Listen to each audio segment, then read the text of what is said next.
আজই শেষ হচ্ছে শুনানি পর্ব। দেখুন, যেটা 14 তারিখে বলা হয়েছিল যে ফাইনাল রোল বেরোবে, খসড়া ভোটার তালিকা বেরোবে, এসআইআর এর বেরিয়ে গিয়েছিল।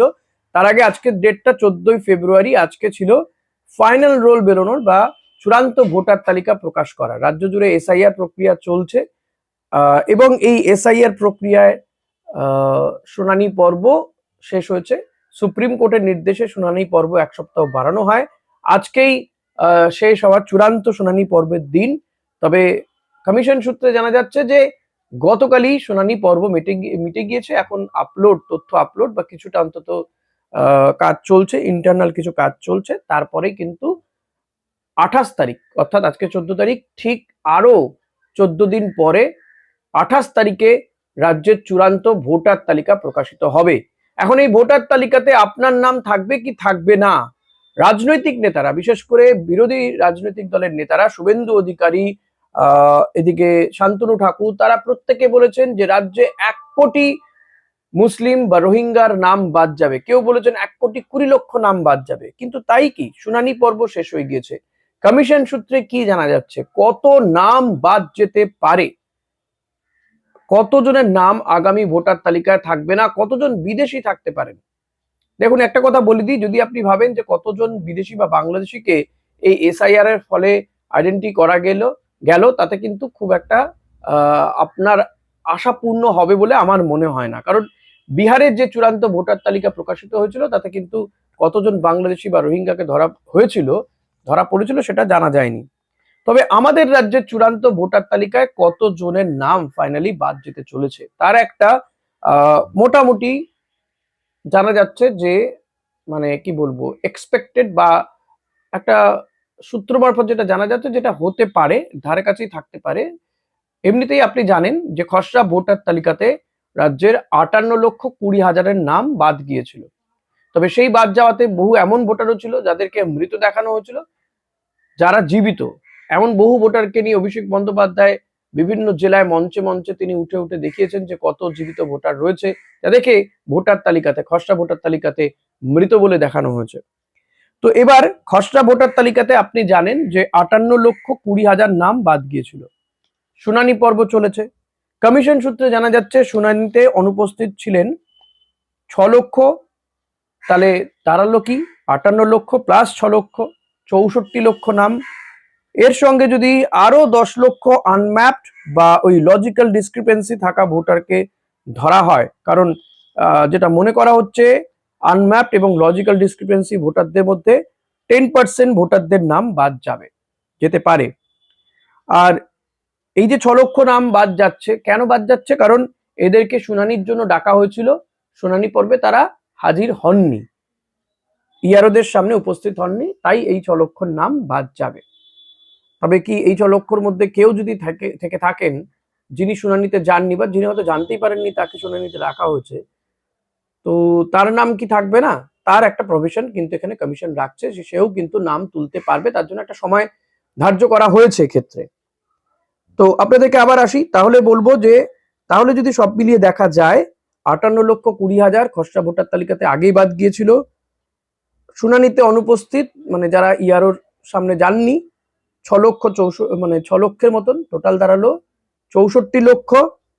আর ওই লজিক্যাল ডিসক্রিপেন্সি আনম্যাপ বলে 10% যদি ভোটারের নাম বাদ যায়, তাহলে এক্ষেত্রে যদি ধরে নেওয়া হয় 10 লক্ষ, তাহলে হচ্ছে মানে প্রায় 74 লক্ষের মতন, 74,20,000, আপনি এটা ধরুন 80 লক্ষের মতন নাম বাদ যেতে চলেছে। 1 কোটি বলেছিলেন শুভেন্দু অধিকারী, শান্তনু ঠাকুর বলেছিলেন 1,20,00,000। এবার দেখুন, এই 80 লক্ষ কথা বলা তো হচ্ছে, আগামী দিনে হয়তো এই যে বললাম যারা শুনানিতে হাজির হননি তাদের কাছে যে প্রভিশনটা রয়েছে সেখান থেকে কিন্তু আরো বেশ কিছু নাম ইনক্লুড হওয়ার একটা জায়গা রয়েছে। ফলত শেষমেশ হয়তো 80 লক্ষও হবে না, ওই মেরে কেটে হয়তো 70 লক্ষ, মানে 65-70 লক্ষের মধ্যে আটকে থাকতে পারে, নাম বাদ যেতে পারে অন্তত চূড়ান্ত ভোটার তালিকায়, এমনই ইঙ্গিত পাওয়া যাচ্ছে। যেহেতু ফাইনাল নয়, এখনো 2 সপ্তাহ পরে বেরোবে, অনেক কাজ এখনো বাকি রয়েছে। তো এবার আসা যাক যে যদি ধরুন আপনি শুনানিতে উপস্থিত হননি কিন্তু আপনি আছেন, আপনার সমস্ত ডকুমেন্টস আছে, বা শুনানিতে গিয়েছিলেন কিন্তু প্রপার ডকুমেন্টস দিতে পারেননি বলে নামটা বাদ রয়েছে। যাদের নাম বাদ যাচ্ছে কমিশন বলছে তাদেরকে জানানো হবে তার নাম বাদ গিয়েছে, তাকে উপযুক্ত নথি পাঠানো হবে, চিঠি পাঠানো হবে এবং কি কারণে বাদ গেল সে সেটা জানতে পারবেন।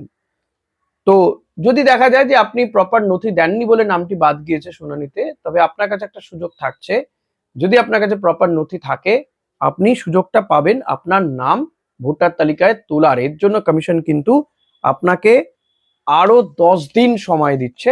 তবে এই 10 দিনের মধ্যেও একটা ডিভিশন রয়েছে, মানে আপনি আরো 5 দিন পাবেন। ধরুন 28 তারিখে ভোটার তালিকা বেরিয়ে গেল, তারপর থেকে আরো 5 দিন আপনি পাবেন, আপনার নাম তোলার একটা সুযোগ আপনি পাচ্ছেন।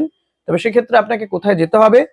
আপনাকে যেতে হবে জেলা শাসকের কাছে। প্রপার ডকুমেন্টস নিয়ে আপনাকে জেলা শাসকের কাছে আবেদন করতে হবে যে আপনার নাম বাদ গিয়েছে বা আপনাকে শুনানি পর্বে ডাকা হয়েছিল, আপনি তখন উপস্থিত ছিলেন না। আইদার আপনার কাছে প্রপার ডকুমেন্টস তখন আপনি সাপ্লাই করতে পারেননি বা যেটা ডকুমেন্টস দিয়েছিলেন সেটাকে গ্রাহ্য করেনি, তো আপনার কাছে এই প্রপার ডকুমেন্টসটা রয়েছে। মানে কমিশন যে ডকুমেন্টস গুলো বলে দিয়েছে, বার্থ সার্টিফিকেট, ডোমিসাইল সার্টিফিকেট, কিংবা পাসপোর্ট, কিংবা ধরুন জমির দলিল, হ্যাঁ, মাধ্যমিক পাশের সার্টিফিকেট, এখন তো বলছে যে মাধ্যমিকের অ্যাডমিট কার্ডও গ্রাহ্য হবে। তো এই বিষয়গুলো যদি আপনার কাছে থাকে, কারণ একটা সময় পর্যন্ত ডোমিসাইল সার্টিফিকেটটা বলেছিল গ্রাহ্য হবে না, এখন আবার কিছুদিন আগে বলেছে যে গ্রাহ্য হবে। ফলত হয়তো যে ডোমিসাইল সার্টিফিকেট দিয়েছিল তার হয়তো নামটা বাদ চলে গেছে, এবার সে ডোমিসাইল সার্টিফিকেট দিয়ে সে কিন্তু নামটা তুলে নিতে পারবে। তার জন্য 5 দিন সময় থাকছে জেলা শাসকের কাছে আবেদন করার। এবার ধরুন জেলা শাসকও নাম বাদ দিয়ে দিল, তখন কি হবে, তাই না?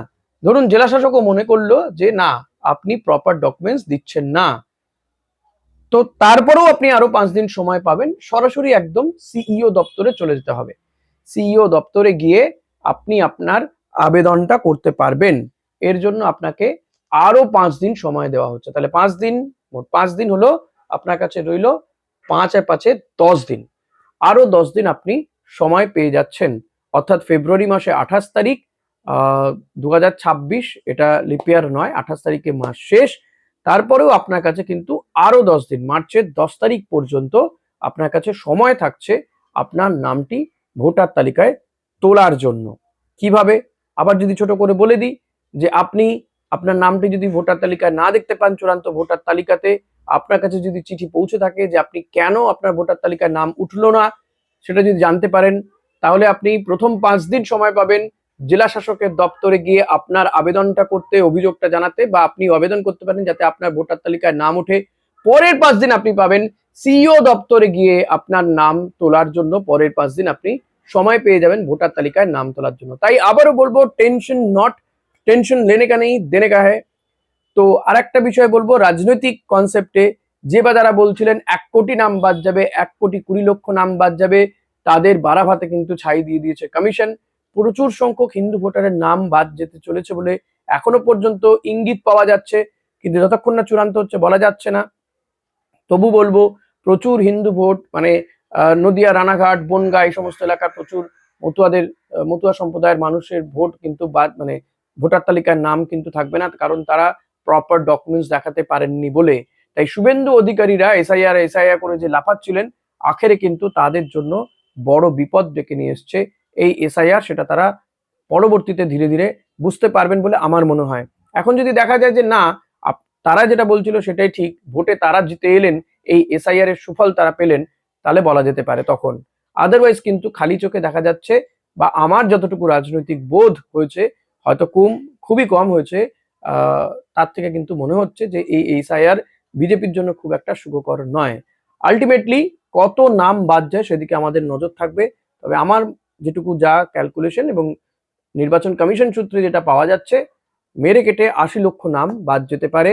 যে টার্গেট দিয়েছিলেন শুভেন্দু অধিকারীরা, যে হম্বিতম্বি করেছিলেন 1,20,00,000, তার ধারে কাছে নেই কিন্তু। দেখা যাক কি হয়। ভিডিওটা ভালো লাগলে অতি অবশ্যই লাইক, কমেন্ট, শেয়ার করতে ভুলবেন না। চ্যানেলে নতুন হলে ডু সাবস্ক্রাইব করবেন প্লিজ।